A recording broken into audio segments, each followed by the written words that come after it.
Hey guys, I'm Sarah. And I'm Alex, and welcome to the Dead Lounge podcast. So what are we doing today? It was all your right. idea, so you explain it. So, I don't remember if I said it in the last episode or not, the first episode, but I'm back in school right now, so Haha. it's gonna be, it's not that bad. It's not gonna be that bad. I won't let school be that bad. So, I am a procrastinator. I got an assignment from a writing class that I'm taking, and I waited until literally this morning to do it. And the assignment was on, like, write 1 or 2 pages about the kind of stories you like and how that affects your writing and things like that. So I thought, fuck it, let's talk about that today. So I don't know, there's just so many, like, stories. I'm hoping that I get a chance to read, like, the class's responses, although I'm pretty sure I won't be able to. Because, like, it is interesting how people's, like, personal lives and things like that can affect their writing and, like, their interests and stuff. Oh yeah, definitely. Like, I think one of the main... Because I'm a big fantasy fan, and, like, most of the stuff that I write kind of lands in the fantasy category of, like... I think a lot of that has to do with, like, growing up. My first memory of, like, before I could even read and my mom reading things to me was The Lion, the Witch, and the Wardrobe. And, like, and Harry Potter. And, like, those kinds of things. Harry Potter is a good one. Harry Potter is a good one. So is The Lion, the Witch, and the Wardrobe. That's one You gotta kind of get over all of the, like... Christian symbolism and Aslan is God. Lion. See the God Lion. See, that's a great name for a song. That's a God Lion. That's a good name for a band. If I ever start a band, I'm gonna name it God Lion. No spaces, just one word, God Lion. That's a book that I never got around to reading, but I did watch the movie. The first one. See, you need to read the books. I used to have the box set, but I don't know what happened to it. I still have most of them. I think I'm missing, like, one of them, which upsets me greatly. It's like the missing book.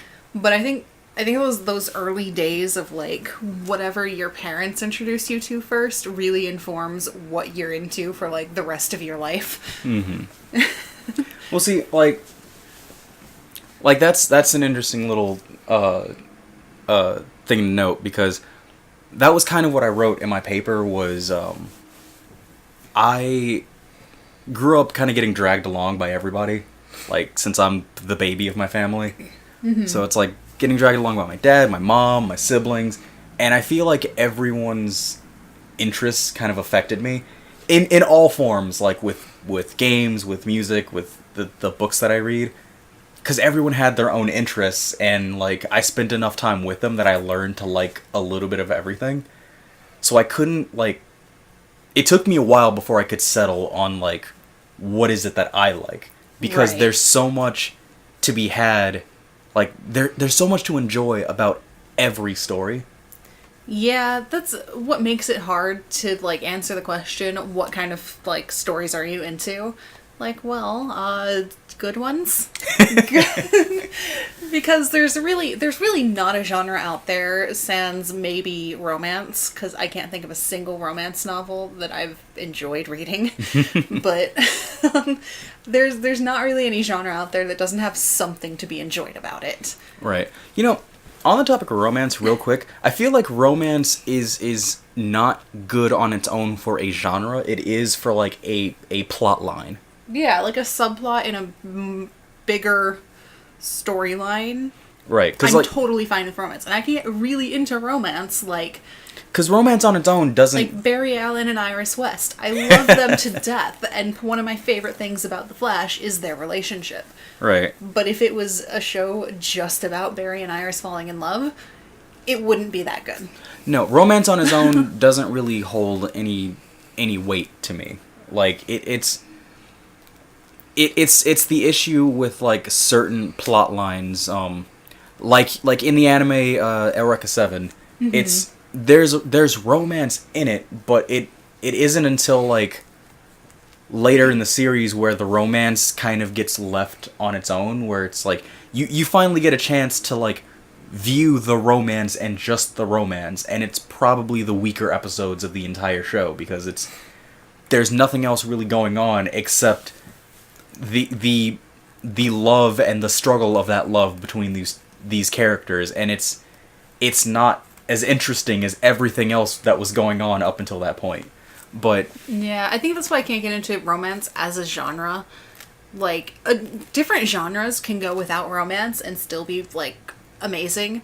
Romance needs something else to make it interesting. Yeah. To me, there are people who love their romance novels, and I'm not saying you're wrong for loving romance novels, but like, I just don't.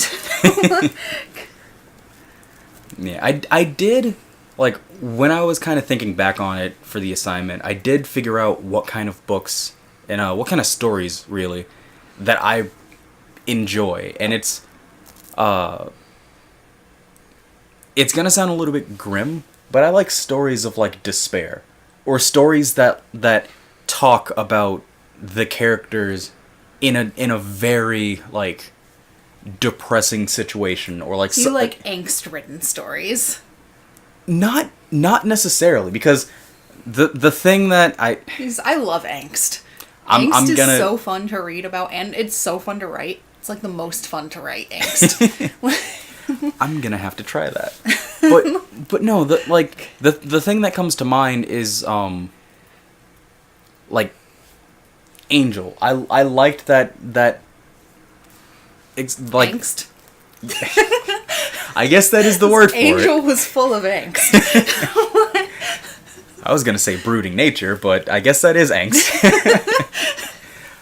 I like that, like, exploration of the darker side of the character and his struggle between, you know, Angel and Angelus, and I like and things like One Piece. I liked the conversations that started by, you know, the villains and why are they the way that they are, you know. Yeah. Like It's like some of my favorite moments in the series are when Luffy has been dealt a heavy emotional blow.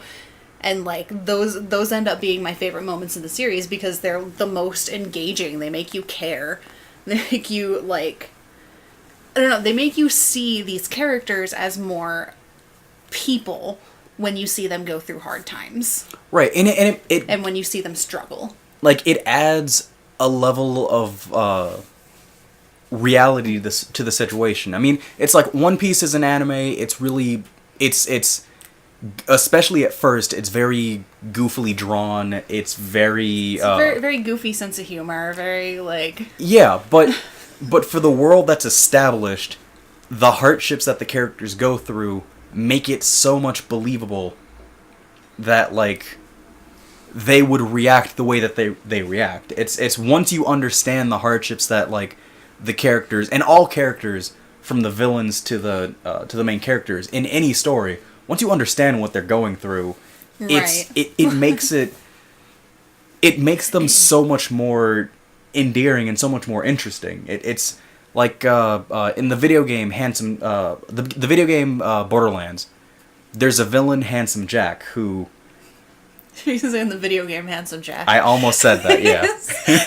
I wish there was a Handsome Jack video game. He was one of the most interesting characters from Borderlands 2 because he was always heckling, you know, the main character, and you right. wanted to hate him. And then they released a game that, like, really focused on him from the perspective of, like, one of his underlings, but it really let you know what he was going through prior to Borderlands 2, prior to him being a villain, and, like, you really learn what turned him into a villain. And it's one of those, after learning that, you kind of can't fault him for what he does in the game where he is the villain. It's like, now that you know where he's coming from, everything makes sense. And then I like you brought up Angel. So reasons I love Buffy, like season 6 of Buffy for as many flaws as it might have, it still holds a really special place in my heart for, like, watching, because that was the season that really delved into Buffy dealing with her depression and all of, like, everything that she had been through and how it affected her, and culminated in this big, like, I don't know if anyone, like, who happens to find this has heard of the channel Passion of the Nerd, but he goes through Buffy and Angel and, like, talks about every episode. And one of the things that he talks about a lot is the Scoobies and their relation to Buffy. So, like, Xander is her heart, Willow's the mind, whatever. But, like, all of this stuff with Buffy dealing with her depression and everything, and then the last couple episodes we get Willow, her symbolic mind, kind of breaking. And we get Dark Willow, and it's really, really cool. I love the Dark Willow storyline. It's funny you mentioned that. I've been rewatching Buffy, and I just got to that part. I love the Dark Willow storyline, but it's one of the, like, yeah, watching the angst. But I feel like when characters go through, you know, struggles like that, it does make you care about them, like you said, and I feel like that's the most important thing. Like, if it may be hard to give every single character that same level of, like, attention, and it may be worth writing characters who are so, you know, unrealistic, like just someone that's so not relatable, you know, for the sake of giving them something to compare it to. Like, just rooting for certain characters because of their human flaws and their them being grounded in realism. Right. Versus someone who's almost cartoonishly unrealistic can be really interesting sometimes. And it's what a lot of people find issue with how much people love Loki in the Thor movies. But I think one of the big successes of his character, why people love him so much, is because they made him relatable when, like, there's no reason to relate to him. But they made his, like, feelings of inferiority and, like, just wanting his father's approval and, like, wanting his brother's love and, like... Yeah. Well, cause Norse gods, Greek gods, Roman gods, they're all, like, whatever they are the god of, they are almost always completely driven by that impulse. Mm-hmm. Like, they are, like, that is their desire, and they are consumed by it. Let's be real, like, Loki is a piece of shit, but he's great as a character. And that's, I guess, a thing to bring up for, like, what makes you love stories and, like, things to keep in mind when writing is just characters, really focusing in on characters that people can relate to and love. And, like, there's been several shows that I try to watch, or, like, this may be a controversial opinion. I read Gone Girl, and it was fine, but I really couldn't get into it because I hated everyone. Like, I couldn't stand any of the characters, and that really lessened the experience of reading the book for me. I haven't seen the movie, so I don't know if that's any different, but... Yeah, I know nothing of Gone Girl, so I can't add to this. One fakes her own death to get away from her husband. And he ends up getting, like, framed for her murder, and, like... and she did it to, like, teach him some sort of lesson or whatever. I don't remember. It's been a while since... but, like, everyone in that book is a piece of shit. Like... On that note, read the book Horns. It's a good book. Alright, other weird recommendation. I hung out with a friend yesterday. Watched a show on the CW called Crazy Ex-Girlfriend. I've heard a lot about that. You might like it. It's a very It's a funny show about this girl she is the embodiment of Crazy Ex-Girlfriend. But it's also like a musical. Mm-hmm. So like every episode they'll just break out into song about what's going on or what she's doing or what she's thinking about, that kind of thing. It's kind of cute. We can watch like an episode or two of it when this is over. I feel like there's a song from Crazy Ex-Girlfriend that I know and love. I need to check and make sure it's from Crazy Ex-Girlfriend, but hold on. Yes, it is. The song Getting By. Yeah. It's such a great song. I've never seen anything from the show except for that song, and I love it so much. I'm not sure if I've gotten to that song yet, because I'm only like 2 or 3 episodes in. My friend came back into town and has been like obsessed with the show, and she came over and saw that I had Netflix on my Xbox and was like, "Hey, that's the show that I've been obsessing about. We need to watch some episodes right now." So it is on Netflix. Yes, it is. But I feel like my interests will only affect my writing in 2 ways. One, since I kind of like a little bit of everything, it's the issue that I have starting any sort of project. Mm-hmm. Because my interests are so wide that it's like, where do you ever start? When you have, so many types of stories you like, where do you start when you put the pen to paper? How do you start the story off? Where do you want it to go? And it's that option of knowing, if done well, you can take a story in any direction and have it turn out, good. But you kind of have to get to that point first. Right. But with the possibilities of what you can do with the story, where you can go with the story, it almost floors you. It's like it's impossible to just pick something and go with it, because there's so many options to just pick something and go with. Oh yeah. No, I have just a question that probably doesn't have anything to do with your assignment, but it has to do with writing.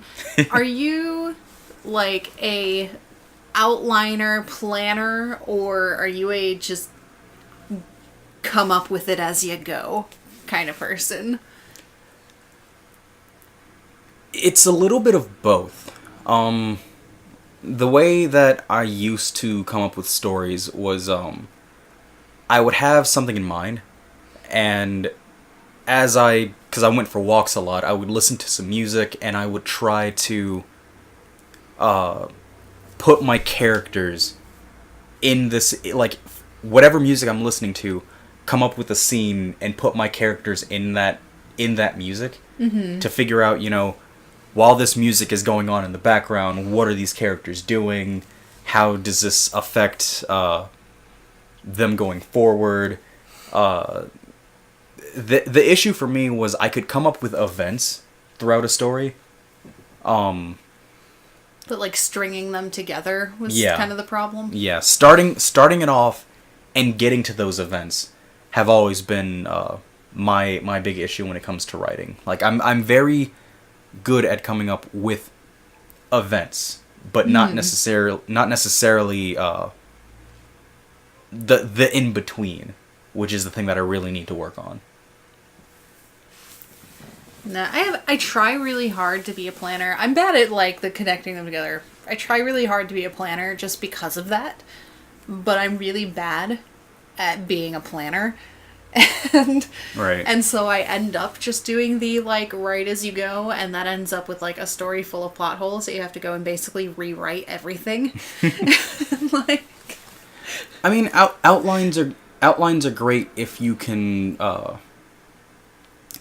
use them, because even with personal assignments or personal projects rather, if I have an outline, chances are I'm only glancing at it to make sure that I've covered everything. Mm-hmm. But even to that extent, I'm all over the place. Like I tried I recorded a video for Halo, and glanced at the outline, and I made the outline so that I could follow it, and so that I could be structured and like kind of a pseudo script. So I'm better at structuring videos than I am like stories. Oh, I'm not. I go about it the same way as I do a presentation, and it's just sort of I start the recording, take a deep breath, and then I just kind of go and mentally try to make sure that I've covered everything, and then just abruptly stop. It's terrible for a presentation. Don't do that. That's what happens when you wait until literally the moment you're presenting to think of how you're going to present something. Because that was me. I wouldn't write a fucking word. I would just wait until the last minute. Like, I'm literally walking up towards the front of the class and like, okay, so how am I going to do this? What am I going to say? All right, I think I got it. See, I used to get in trouble with like presentations, not because I wasn't planning enough, but because I was planning a little too much. And like, I'm that person who like, my outline is literally word for word my presentation. Like, it's not just bullet points of little general, this is what I'm saying. This is exactly what I'm saying. These are all of the words that I am using. Like I've never been bad at following an outline. or any sort of like plan. See, to me, and this is like a personal thing, plans just never work out. Like any sort of plan that I come up with never works out. So the thing to do is just, when nothing's working out like that, just go with it. Just make stuff up as you go along. It makes everything a little bit more bearable when it doesn't like work out exactly as planned. See, the easiest thing I've ever had to do, like, that kind of thing with, was I did a presentation on Deadpool. And that was the easiest presentation to just, like, put the general points in the outline and then just go with. Because that's a topic that's easy to just get carried away with. And right. I mean, it's Deadpool. It's Deadpool. And it was at, like, the height of, like, the Deadpool movie had just come out, so, like, everyone was really interested. And Right. It was good. Yeah, but it's... I don't know, if my writing is ever affected by anything, it will be my interest on the characters, and, like, trying to figure out if it's possible. Like, I'll understand if the world that I've presented to the story doesn't necessarily call for a breakdown of a character, or them, lapsing into some sort of despair and depression. Right. But I do like focusing on that aspect of individuals in stories, and so I may, try to focus on ways to do that, on ways to like explore that aspect of characters in whatever it is that I'm talking about, or writing about rather. See, that's one of the things that I do plan is characters, and again, with the over-planning thing, it's one of those things I'll spend so much time, like, filling out character sheets and, like, coming up with, like, every little detail about my characters that I never actually get to writing. That is an issue when it comes to, like, over-planning. So if you are a planner, then you gotta make sure you actually write at some point. Yeah, I mean that's it's hard to do. It's the same issue when you have like so many options that you don't know where to start. It's once you do start, you stick with it. It's a lot easier to continue something once you've started it, and that's true of like any project. Once you start it, starting it is the hardest part. At least to me. And I was always, like, with essays, too. You're supposed to make an outline for your essays, but, like, I always ended up just BSing it. And that's basically how I do my stories, too. It's interesting, like, once you learn a little bit about artists and things like that. I was talking to my friend yesterday about this, we were talking about authors and things like that, and how she feels that sort of to be a successful author or entertainer, you kind of have to work on your sort of your persona and like the way you present yourself to people and how they'll view you you and your persona through your art.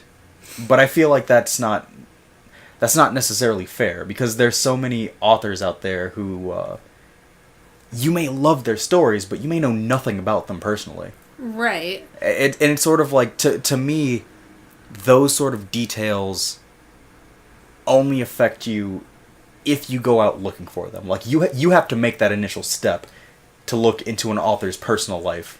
Yeah, and we have, though, like, reached a point in our society with, like, the internet and, like, the stuff, like, John Green. Right. He's a very successful author, but he's also a YouTuber. And so people know a lot about him personally, and that really ups, like, the size of his fan base and the passion of his fan base. But, like, we've reached a point in time where that's become kind of the norm, where even with authors, where you don't necessarily, like, have to know anything about them outside of their books. People are looking for information of their personal lives and the stuff of, like, we become very focused on, like, the person behind the story. And, like, I'm not blaming John Green for that. To be clear, he just started a video project with his brother and they're having a good time, but, like, yeah, I guess in that sense, my friend is kind of right to think so. Then, yeah, and like my enjoyment of Neil Gaiman novels, like, I loved them before I knew anything about him personally, but, like, learning about, like, the kind of person he is, like, makes me love them even more. Yeah, I mean, like, learning about some things about authors is interesting, and when it does, you know, give insight on how they structure characters and how they write stories, it does kind of change your viewpoint and can make or break a story for you. It's like learning about everyone's methods. I know A good chunk of the charm behind Oscar Wilde's writing is just knowing a bunch about, like, how ridiculous and fantastic of a person he was. I know, I was watching a video on George R. R. Martin. I was watching a video on his writing and how a lot of the female characters in his stories are a lot more independent than your normal females in you know, those settings. Right. Like, especially in Game of Thrones, a lot of them are more independent and more outgoing than they're supposed to be, and that's across, you know, the board from Arya, Brienne, Cersei. They're outside of the norm of femininity at that time, or at the time period that he's writing. And even in his non-fantasy stuff, he has a thing of writing in very independent and very, like, strong female characters, which has a lot to do with, like, the women in his life kind of being similar to those people. Yeah, George R. R. Martin is an example of someone who is very good at writing fully fleshed out and interesting characters. And it is very much appreciated that it's not just the men in his stories that are fleshed out and interesting. Because that's a problem that fantasy has a lot. As much as I like the genre. Alright, I know another thing with his work is, like, there's not a lot of instances of, like, fulfilled relationships. Like, it's a lot of heartache and unrequited love and just things romantically. In almost all of his stories, things just don't work out whenever, you know, people fall in love. Something bad happens, they're torn apart, things never work out. And it's like when you start looking at his personal life and, you know, his past relationships, it's everything kind of starts making sense of like, if someone's going through a similar situation, of course it will be reflected in, you know, what they're working on. That's another thing that just, it does definitely affect your writing of not just what you're personally interested in, but what you have been through, what you have lived, and like your experiences in life. Because like, people give authors crap for it all the time, of like writing based off of their experiences. And like, I'm gonna bring up John Green again because he's a good example of this. Like his first novel, Looking for Alaska, takes place in a boarding school, which is basically in his like, seems to be a carbon copy of the boarding school that he went to as a teenager. And like, people give authors crap for doing things like that, but it makes perfect sense. Like, you write the things you know about. His most recent book, Turtles All the Way Down, is about a girl with obsessive-compulsive disorder, which he has and deals with every day. And so writing based off of your own experiences gives you the opportunity to write more in depth and realistically, and I don't understand why people give authors crap for it. I kind of do, but but it's more of an excuse than it is a defense. There is, well, I guess it is a defense in a way, because I have this issue a lot, and I especially had this issue in 2016. Just to lightly touch on 2016 for me, my mom was diagnosed with lung cancer in 2016, and it really was a rough year overall. Not just with that, but dealing with a lot of things that built up and kind of exploded along with that news. Mm-hmm. 2016 really helped me realize how isolating certain experiences were, because there's moments when you're going through something and you kind of turn to someone and you try to let them in on what's going on. They don't know. They don't know what you're going through. They don't really understand what you're going through and how best to help you or how best to be there for you. And at least in my case, a lot of people changed the subject or would kind of, you know, brush it aside or try to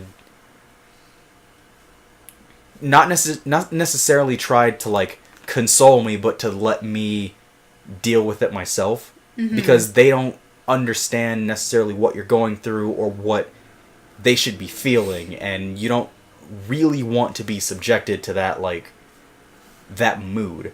It's the whole thing of, like, Debbie Downer. You don't want to be around a Debbie Downer because they're a downer. But when you're writing from that perspective, you know, people who have gone through, you know, those kind of experiences will gravitate towards you. And that's kind of what I've been finding is,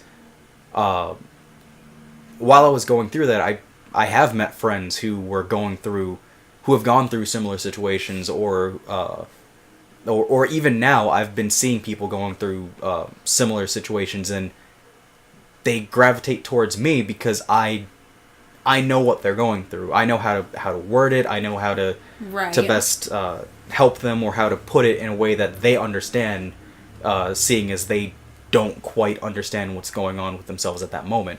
And that's the kind of the defense right there, is when you're writing from a perspective that you know that you're best suited to write about. In that situation, John Green is the perfect person to write about those subjects because he knows them. Mm-hmm. But no one else does. And it's like, as fans of his work, you know, people can look at it and pick it up and appreciate it for what it is. But I feel like there will be an amount of people who don't get it, who either A, don't understand, or B, don't want to. It was never their issue to really know about. Right. So why would they? Like, why would someone care about this if it's something, outside their means of, like, relatability? Yeah, but I also feel like writing what you know is a flawed piece of advice, but it's also, I don't know, I think it's important to, like, know how your own experiences have informed your life view, the way you think about things, the way you write, because it's going to affect the way you write. It's going to affect, when your characters go through these situations, it's going to affect how you write it. And so, like, if you were to write a story about a kid whose mom had cancer, you would be able to write it from a much more realistic and compassionate standpoint than a person who had never experienced that before. Yeah. And, like... I just feel, writing what you know is good for starting something. Like, it is the easiest way to write something and to come up with a story. I think better than write what you know is be aware of how your experiences inform the way you write and what you write. Yeah. Yeah, I just feel like it's a little bit of an isolating experience,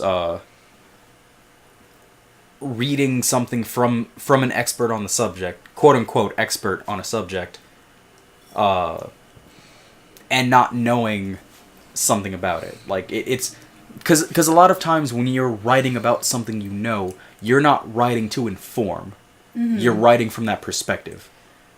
So just really random. Drinking a Mike's Hard, and it was like all of the alcohol was in the bottom bit of this bottle. And so, like, it just settled at the bottom. like I did not taste alcohol at all until that last bit. There it is. It's all right there. Yeah, see, I had tequila. I got the alcohol out of the way. But yeah, it's, I don't know. Writing is a weird thing to do. The class I'm taking is a class on, like, storytelling, specifically for video games, and that's